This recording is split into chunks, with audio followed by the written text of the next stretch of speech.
નમસ્કાર। આજે સમગ્ર ગુજરાતની અંદર આમ આદમી પાર્ટી દ્વારા એક કેમ્પેન લોન્ચ કરવામાં આવ્યું છે, જે અંતર્ગત ગુજરાતની તમામ વિધાનસભાઓ અને તમામ ગામડાઓમાં આમ આદમી પાર્ટીના પોસ્ટરો લાગવાના છે। અમે એક સંદેશ સાથે ગુજરાતની જનતાને જાગૃત કરવા માટે, ગુજરાતના છેલ્લામાં છેલ્લા વ્યક્તિને આ ક્રાંતિની અંદર જોડવા માટે એક નારા સાથે આજે અમે આ કેમ્પેનને લોન્ચ કરીએ છીએ। ગુજરાતની અંદર અનેક પરિવારો, અનેક ઉદ્યોગપતિઓ, અનેક મોટા માણસોએ ગુજરાતને છેલ્લા 30 વર્ષથી શોષણ કરવાનું કામ કર્યું છે।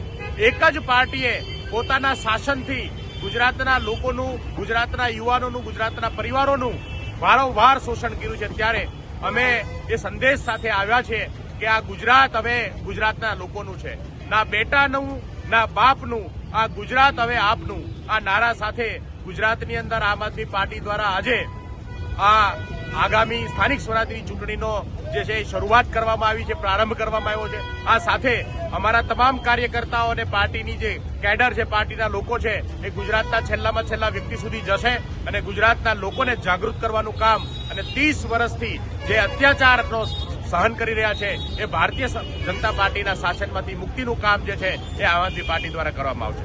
જય હિન્દ, જય ભારત।